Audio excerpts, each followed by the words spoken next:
Al-hamzah, bagian hamzah. Al-baitu. Al-baitu, perhatikan tanda panah. Pertanyaan untuk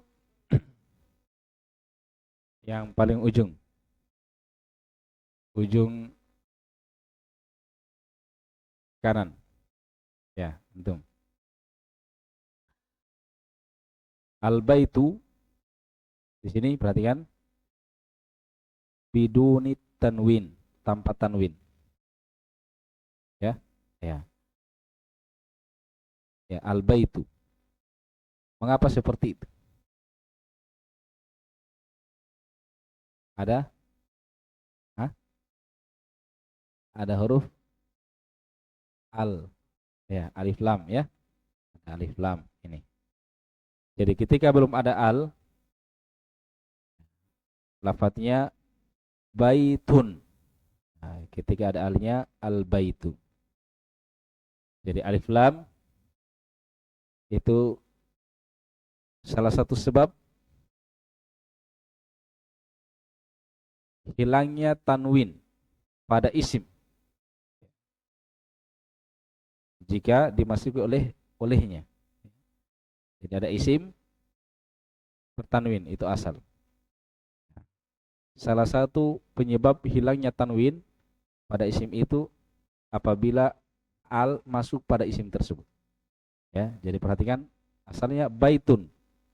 Baitun ada tanwin. Tapi ketika ditambahkan alif lam atau alif lam masuk pada baitun, maka tanwinnya hilang dari baitun menjadi al-baitu. Baik. Sekarang perhatikan ketika ada fi di depannya, fi fi panjangnya fi al-bait.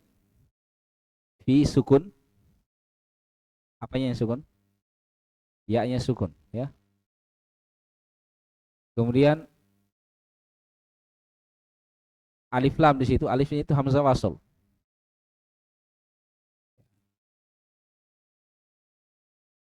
Karena ada huruf yang mendahuluinya, maka hamzanya tidak terbaca. Berarti langsung huruf apa? Lam, ya. Nah, di mana lamnya sukun. Nah, bertemu dua sukun. Nah, di sini dimatikan ya-nya. Maksudnya dihapus. Dihapus secara lafaz. Dalam ucapan tidak ada, tetapi tulisannya ada, ya. Jadi dia tidak dihapus secara tulisan. Tulisannya ada, tapi secara pengucapan itu ditiadakan. Jadinya apa? Asalnya fi menjadi langsung lam, fil bait. Ada tidak ya-nya diucapkan? Tidak ada lagi, ya. Jadi dihapus secara pengucapan, secara lafaz, tapi tidak secara tulisan. Ya, tulisannya masih tetap ada. Perhatikan ya. Jadinya fil baiti. Apa yang berubah? Apa bedanya dengan di sini? Hah? Ketika sebelum ada fi, ketika belum ada fi, harokatnya al baitu. Tetapi ketika ada fi yang mendahuluinya, ada fi di depannya, maka menjadi al baiti. Berarti penyebabnya di mana? Ya, penyebabnya tentunya yang ini, karena sebelum ada fi kan tidak di kasroh, tapi setelah ada fi berubah akhir al bait itu menjadi kasroh. Ya, harokatnya fil baiti. Ya, kasroh alamat apa? Alamat jar.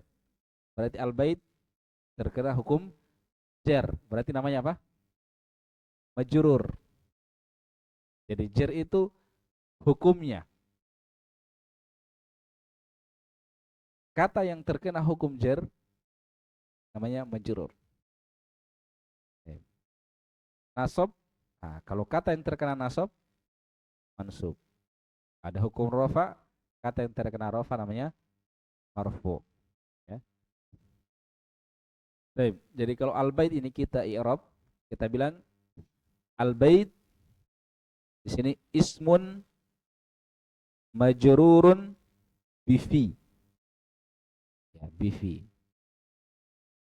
Al-bait di sini adalah isim majrur dengan fi. Artinya yang membuat dia majrur adalah fi.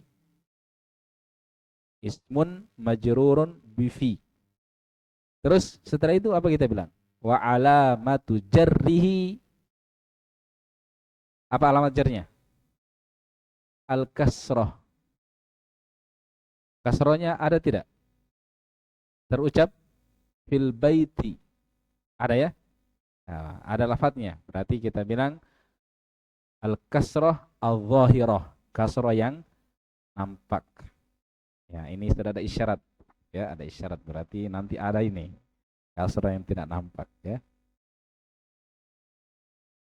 Insya Allah mudah semua itu kalau dipelajari ya. Jadi jangan merasa bagaimana lagi itu sulitnya itu kalau tidak nampak. Tidak, insya Allah mudah ya.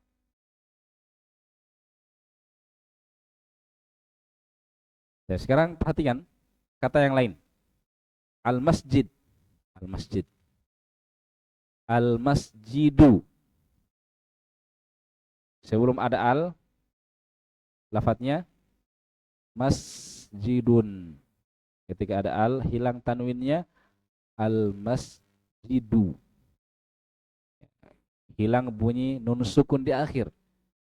Sebab tanwin itu kan nun sukun di akhir isim. Terlafadzkan tapi tidak tertulis nunnya. Ya.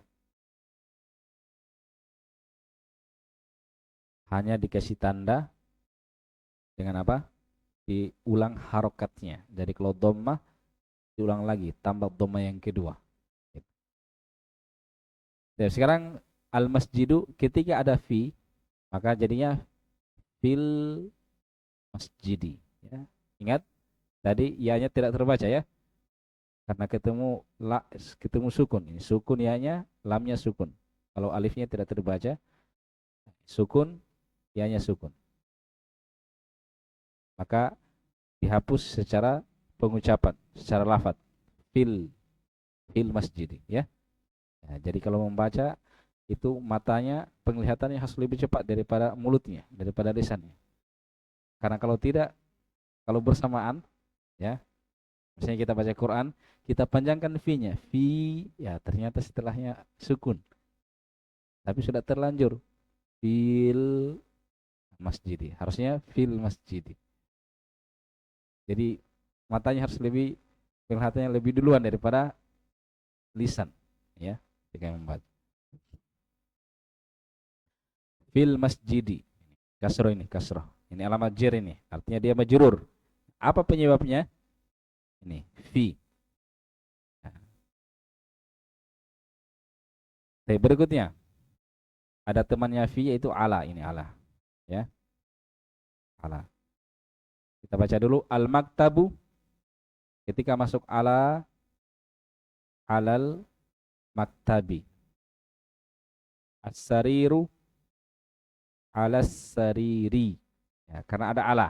Ya, berarti fi dan ala ini sama kerjanya. Apa kerjanya? Menjer, menjadikan kata setelahnya majrur.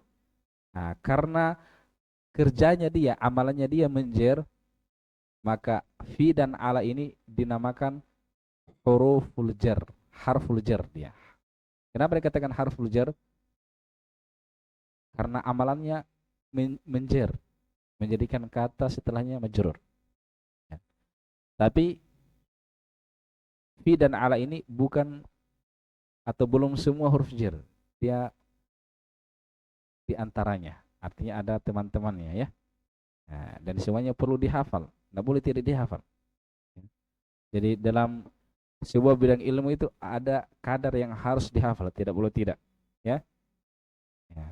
Kalau kita tidak tahu huruf jar semua, ya sudah nanti kita tidak sadar ini huruf jar. Akhirnya kita salah membaca yang setelahnya. Ini diantara yang wajib dihafal, huruf jar. Yang sudah kita pelajari sekarang dua, fi dan ala. Ya. Huruf jar itu dia apa statusnya? Katakan ada tiga, isim, fi'il, harf. Huruf jar itu apa? Isim atau fi'il? Hah? Huruf. Ya, huruf karena namanya harful jar, harf. Tidaklah dikatakan huruf jar kecuali karena dia huruf. Kalau dia isim dikatakan isim jar. Kalau dia fi'il dikatakan fi'il jar. Namanya harful jar berarti dia huruf. Ya, sama isim istifham, huruf istifham. Kalau huruf istifham berarti huruf. Kalau isim istifham berarti isim. Huruf jar berarti huruf. Paham ya? Ya. Baik, harful jar. Ditulis ya, huruful jar diantaranya satu fi, yang kedua ala, ya. Akan ada nanti teman-teman yang lain. Baik, itu tadi kita berbicara dari sisi kerjanya, amalannya, dan namanya. Terus maknanya apa? Maknanya apa? Fi, huruf itu sebenarnya huruf ya. Dia huruf itu dari sisi makna biasanya nanti ada selainnya bergabung di situ baru jelas maknanya. Baru jelas maknanya. Tapi kalau dia masih sendiri itu belum bisa diputuskan maknanya ini. Belum, ya.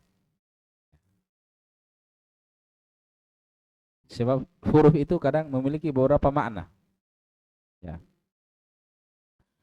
Huruf memiliki beberapa makna.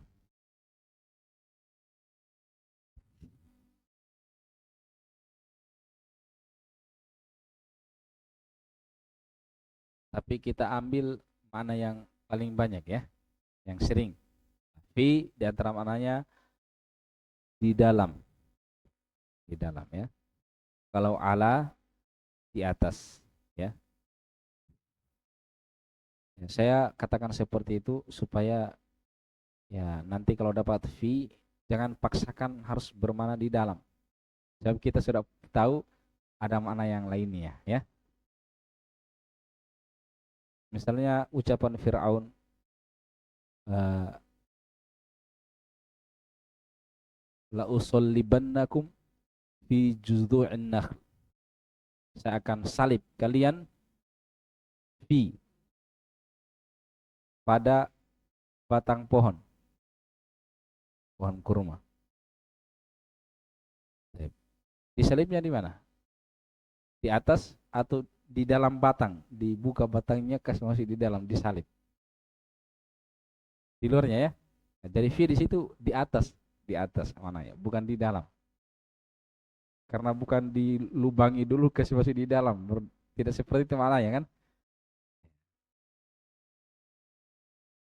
Itu hanya isyarat saya ya, supaya kita nanti tidak pikirannya tidak pusing kalau baca Al-Quran. Kenapa ini bukan di dalam ini?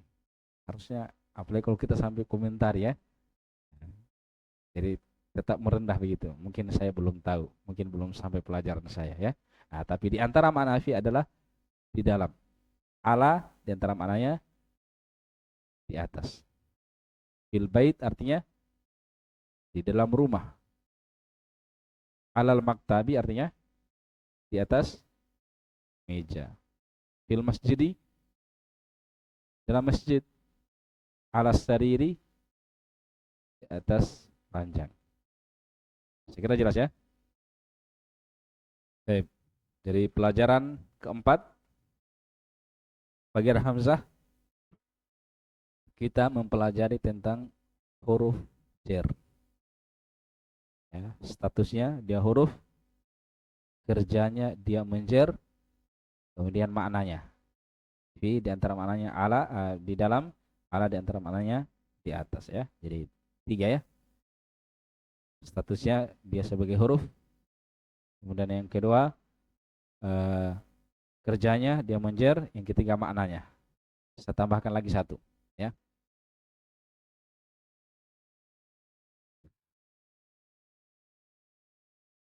Huruf jar itu di antara alamat isim. Sebelumnya kan kita sudah belajar alamat isim ya, tapi sebagian. Saya katakan nanti akan datang alamat-alamat yang lain. Coba sebutkan dulu.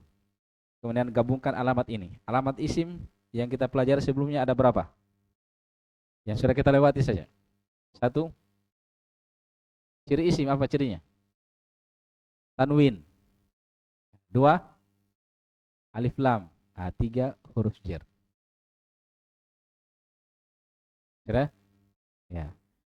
Gimana? Tambah satu lagi? Ya, saya tambahkan satu. Mudah-mudahan bisa paham ya. Jadi empat ini ya.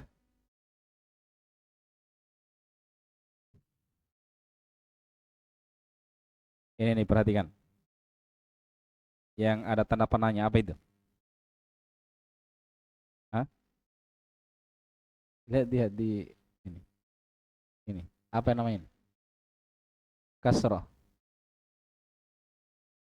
Baik.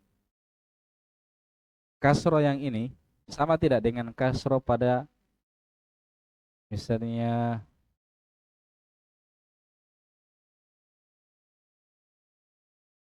Bismillah. Bismillah itu kan bismi. Bismi itu ada dua kata. Ada bi, ada ismi. Hanya hamzahnya hamzah wasol. Tidak terbaca berarti bismi. Asalnya bi ismi. Gabung bismi dengan nama Allah, bismillah ya. B-nya, B di situ dengan B yang ada di sini alal maktabi itu beda. Apa bedanya? Kalau B yang pada bismillah dia dibuat sudah seperti itu. B itu memang kasroh harokatnya. Ya. Kalau alal maktabi, apakah kasroh di sini memang dari asal pembuatannya seperti itu atau tidak? Tidak. Ini B di sini ini terjadi karena ada yang menyebabkannya, ada yang bekerja sehingga membuat dia seperti itu. Ya. Yang bekerja bahasa Arabnya amil, amil. Di sini yang bekerja menjadikan al-maktab ini akhirnya kasroh apa? Ala ini namanya amil, yang bekerja. Kasroh di sini itu kasroh yang disebabkan oleh amil. Mana amilnya? Ala. Kasroh yang disebabkan karena amil itu namanya khafad, khafdun, khafdun. Dan kasroh yang seperti ini, yang khafad tadi, khafad, kasroh yang disebabkan oleh amil itu alamat isim, alamat isim. Jadi huruf jar itu alamat isim. Kemudian jarnya itu kasroh yang disebabkan karena amil, ya amilnya mungkin huruf jar, mungkin yang lain ya. Sebab yang menyebabkan kata itu majrur itu ada tiga. Sekarang baru satu kan huruf jar. Masih ada dua lagi. Alal maktabi, jadi kasrohnya di sini disebabkan oleh amil. Kasroh yang seperti ini alamat isim. Bismillah, bi isim atau bukan? Tidak bisa kita berdalil itu isim karena dia kasroh, bukan. Kasroh di sini bukan khofat namanya. Kenapa? Karena dia dibuat dari awal sudah seperti itu, sudah kasroh. Ya, bukan karena amil. Memang dia asal peletakannya, asal pembuatannya dia seperti itu, kasroh. Ada kasroh karena bertemu dua sukun. Misalnya qalat, sukun. Al-a'rab. Al-a'rab ketika disambung tanya di kasroh padahal asalnya sukun. Qalatil a'rabu. Nah, kasrohnya bukan karena ada yang bekerja, tetapi karena bertemu dua sukun. Untuk dihindari supaya tidak bertemu dua sukun, maka diharokati. Ini kasroh karena menghindari bertemunya dua sukun. Itu bukan khofat juga namanya. khafat itu kasroh yang disebabkan oleh amil. Di antara amilnya adalah huruf jar, ya. Ya. Dia mungkin yang agak sulit dipahami, ya. Eh, Dibandingkan 3 alamat yang sebelumnya, ya. Tapi kalau berulang insya Allah nanti lebih mudah, ya. Nah, saya tidak paksakan antum harus paham sekarang. Ya minimal sudah ada pendahuluan, walaupun mungkin masih ada pertanyaan-pertanyaan di benak kita, masih ada ya penasaran, ya itu anggaplah ini sebagai pendahuluan. Jadi kita pindah ke bagian ba.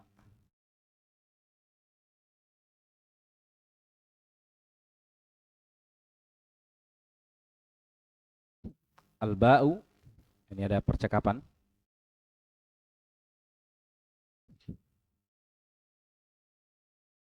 Aina Muhammad. Aina kata tanya, ya. Dia ada tul istifham. Bertanya terkait dengan tempat, terkait dengan makan, tempat. Di mana Muhammad? Nah, berarti nanti jawabannya harus menyebutkan apa? Tempat. Ya, dia di sini atau di mana? Di situ, di sana, di dalam kamar, di masjid, di pasar. Lihat jawabannya terkait dengan tempat. Aina, kata tanya. Kata tanya ada dua, ada isim, ada huruf. Aina itu dia masuk ke isim atau huruf? Isim. Kenapa bisa isim? Nah, karena huruf istifham hanya dua. Hamzah dan apa? Hal. Ya. Selain itu, kalau dapat kata tanya pasti isim. Begitu kaidahnya, ya. Ya, sudah ingat? Saya pernah ucapkan kan? Saya pernah jelaskan, ya. Jadi kata tanya itu terbagi dua. Ada huruf namanya huruf istifham. Ada isim namanya isim istifham. Yang huruf itu hanya dua saja. Hal dan hamzah. A. Dan keduanya sama artinya, yaitu apakah. Selain itu, kalau dapat kata tanya, pasti dia isim. Isim istifham. Aina itu isim istifham karena dia bukan hamzah, bukan al, apa bukan hal, ya. Kalau hamzah misalnya ahada baitun sudah lewat kan? Apakah? Sini aina itu satu kata, bukan hamzanya satu kemudian ya sukun dan nunnya satu, bukan, ya. Ini gabungan aina, satu kata dia. Ya, tidak terpisah hamzanya dengan yang setelahnya. Dia satu kata, ya. Satu kata aina. Di mana Muhammadun? Di mana Muhammad?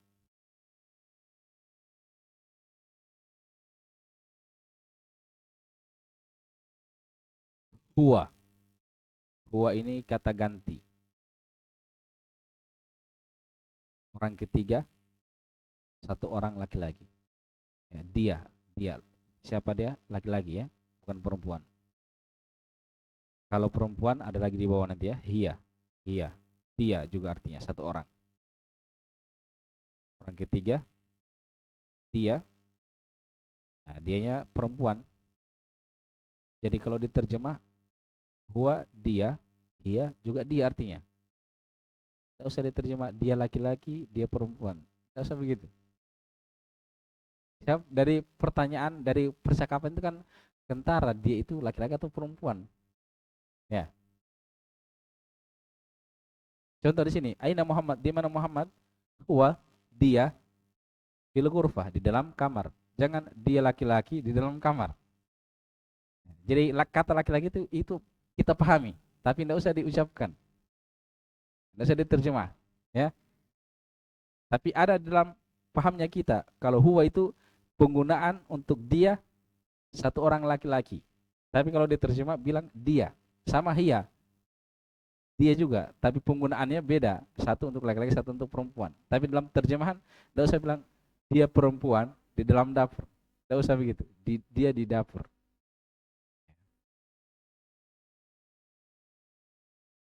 Paham, ya? Huwa fil ghurfati. Huwa fil ghurfah. Dia. Kata ganti di dalam bahasa Arab disebut dengan istilah mudmar atau domir. Domir. Kata ganti. Kata ganti kan contohnya kalau dalam bahasa kita saya, kamu, dia, ya. Ini sekarang dia, kalian, kita, itu kata ganti. Domir, gimana lewat ini domirin? Belum pernah ya? Di pembahasan ma'rifah nakiro, masih ingat? Yang mana yang kosong di situ? Kan ada 7 nakiro, ada 7 ma'rifah. Di sini itu ada 2, ada menunjukkan tertentu ma'rifah, ada yang tidak menunjukkan tertentu nakiro. Kita sebutkan di situ ada 7 isim yang menunjukkan tertentu atau ma'rifah. Selain itu nakiro. Coba buka catatannya. Kan ada 7 nomor itu, ada yang sudah terisi, ada yang masih kosong. Nomor 2 kan nama, nama itu ma'rifah. Nomor 3 kata tunjuk. Nomor 4 kosong. Nomor 5 isim yang ada alif lamnya. Nah, nomor 6 kosong. 7 juga kosong. Nah, berarti 1 juga mungkin kosong ya. Nah, jadi itu dibaca-baca catatannya ya, dihafal. Yang apa yang kita catat itu artinya itu yang penting ya. Nah, berarti harus diingat-ingat. Kalau tidak diingat-ingat, tidak diulang-ulang, itu merasa tidak penting itu. Kalau begitu.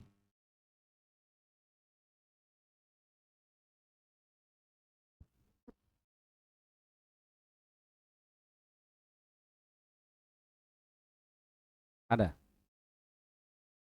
Jadi kalau belum terisi di situ diisi, ya. Jadi isi ma'rifah. Yang kedua kan alam, ya, alam, nama. Nah, yang pertama itu kata ganti, itu kata ganti. Itu isi ma'rifah. Mubtada asalnya dia harus apa? Isi menakir atau ma'rifah? Hah? Mubtada. Nah, ini sudah lupa lagi nih. Oh, disuruh dengan rekaman ini dari pertemuan 1 sampai berapa ini? Nah, mubtada itu harus ma'rifah. Harus ma'rifah. Baik. Huwa fil ghurfah. Mana mubtada? Ah, itu pertanyaan pertama. Dasar dulu dijawab lah. Jawab dulu yang mudah.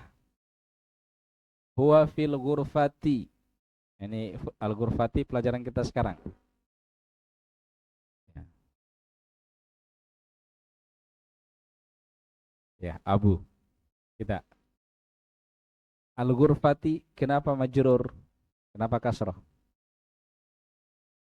Karena ada fi, ya. Kenapa tidak bertanwin? Karena ada al, ya, karena ada al. Baik. Sekarang di sini kalimat ini tersusun dari berapa kata? Coba hitung, berapa kata? 3.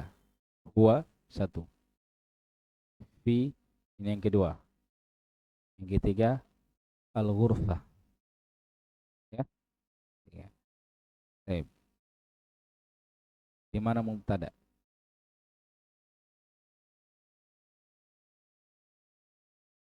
Itu asalnya kita belajar mubtada khobar. Hah? Ghurfah. Mubtada hukumnya apa? Marfu. Ya? Ya tidak? Mubtada hukumnya marfu atau tidak? Marfu. Baik. Al-ghurfah hukumnya? Hah? Bacanya apa tadi? Fil ghurfatu atau fil ghurfati? Fil ghurfati. Berarti majrur. Itu tidak sejalan kan? Nah, satunya marfu, satunya majrur. Nah, berarti gugur ini. Al-ghurfah bukan. Nah, begitu caranya. Nah, sisa 2. Huwa dan fi. Huwa. Harus lihat syarat-syaratnya ya. Baik. Siapa tahu fi? Nah, fi huruf, ya, huruf jar. Mubtada dia isim, harus isim kalau mubtada. Nah, berarti fi gugur, ya. Ya, sisa satu, huwa, kan? Huwa mubtada. Nah, coba kita buktikan. Huwa ini ma'rifah atau nakirah? Ma'rifah. Ma'rifah ada 7. Di bagian yang keberapa dia? Nomor berapa ini? Ma'rifah yang keberapa? Barusan tadi. Ma'rifah yang keberapa? Saya suruh masukkan di mana ini kata ganti tadi? Nomor nomor 1 ya. Nah, jadi yang sudah kita lewati dulu kita catat sehingga saya isi ma'rifah ada 7. Ada beberapa nomor kita kosongkan karena belum kita lewati. Ya. Yang kita lewati dulu nama. Ya, nama mudah. Jadi saya langsung masukkan al-alam, nama. Muhammad, ya, Yasir. Nah, itu nama, dia bisa jadi mubtada. Karena dia ma'rifah. Kemudian yang kedua ada kata tunjuk. Ya, karena kita sudah pelajari. Itu nomor 3 dia. Nomor 4 ini belum kita lewati, makanya saya kosongkan nomor 4. Nah, nomor 5 diisi, yaitu isim yang ada alif lamnya. Contohnya rojulun itu nakiro, tapi kalau dimasuki alif lam ar-rojulu, lelaki itu menjadi tertentu, itu ma'rifah, itu nomor 5. 6, 7 dikosongkan. Jadi yang kosong itu 4, 6, 7 sama 1. Ah, 1 itu kata ganti. Kata ganti. Jadi huwa di situ dia ma'rifah. Nah, itu cocok dengan mubtada. Mubtada itu ma'rifah, ya. Baik. Terus kenapa harokatnya fathah bukan dhammah? Perhatikan baik-baik, ya. Ini sama dengan hadza. Hadza itu apa? Isim mabni. Apa artinya isim mabni? Artinya dia dibuat seperti itu tetap, tidak bisa berubah akhirnya. Nah, huwa juga demikian. Beda gurfa. Gurfa itu bisa al-gurfatu, bisa al-gurfata, bisa al-gurfati. Nah, kalau bisa berubah seperti itu, kalau dia jadi mubtada, dhammah. Ya. Tapi yang dibuat akhirnya tetap tidak bisa berubah, biarkan sebagaimana adanya, jangan dipaksa. Baik. Jadi lafadznya mabni. Apa artinya mabni? Tetap akhirnya. Terus yang marfu itu apanya? Ini tempatnya huwa, ini tempatnya huwa. Mahalnya, mahal tempat. Maksudnya apa? Kalau kita ganti huwa dengan Muhammad, Muhammad bisa berubah tidak? Akhirnya. Keadaannya bisa berubah. Bisa Muhammadun, bisa Muhammadan, bisa Muhammadin. Kalau kita letakkan Muhammad ini di sini, di huwa ini. Nah, sekarang tempatnya tempat apa? Tempat rofa. Ya, maka Muhammad harus dibaca dhamma akhirnya. Muhammadun. Nah, itulah mengapa dikatakan huwa di sini mabni, itu tidak berubah akhirnya, tetapi fi mahalli raf'in, berada di tempat rofa. Artinya ini tempatnya huwa ini marfu sebagai mubtada. Ini tempatnya mubtada di sini. Ini. Kalau kita ganti Muhammad, huwa ini dengan Muhammad, maka Muhammadnya harus di dhamma di sini. Karena di sini tempat rofa di sini. Itu diulang-ulang ya, diulang-ulang saja. Ya, jadi pelajaran kita di malam hari ini di bagian ba itu tentang kata ganti. Kata ganti. Wa aina Yasir? Di mana Yasir? Huwa dia fil hammam, di kamar mandi. Wa aina Aminah? Dan di mana Aminah? Dia dia. Nah, ini juga kata ganti itu mabni ya. Ya, biarkan sebagaimana adanya. Dia dibuat seperti itu, tidak berubah. Hia, jadi jangan hiu, hi, ya. Dia dibuat sudah seperti hia. Dia mau jadi apapun, mau jadi mubtada, khobar, kemasukan huruf jar, tetap seperti itu. Hia fil matbahi. Al matbahi, dapur. Hia di sini kita bisa langsung terjemahkan kemana maknanya kembali. Dia itu siapa? Aminah kan? Jadi di mana Aminah? Hiya fil matbah. Kita bisa terjemah Aminah di dapur. Tidak mesti pakai dia terus begitu. So, maknanya kan hiya itu dia kembali ke Aminah. Jadi kita bisa terjemahkan Aminah fil matbah di dapur. Ya. Baik, sampai di situ dulu. Ini masih ada pertanyaan saya sebenarnya ini. Ini nanti dipikir-pikir di rumah ya. Pikir di rumah. Muhammad Yasir Aminah. Kenapa dhamma dia? Ini tugasnya. Kenapa dhamma? Atau kenapa marfu? Kenapa marfu? Apa kedudukannya dalam kalimat? Ya. Karena kita ada istilah mubtada dan ada khobar. Ini mubtada atau khobar ini, ya. Nanti setelah itu kita lanjut. Ingat-ingat ya pembahasan kita. Ya.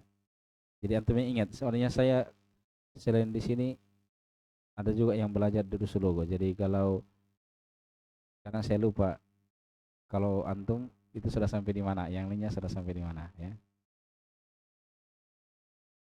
Jadi kita nanti baca ini yang ini. Ainal kitab.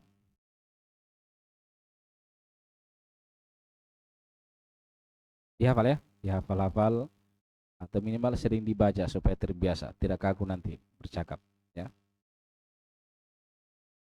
Ilahuna naktahi bihadza wassallallahu wassalamu ala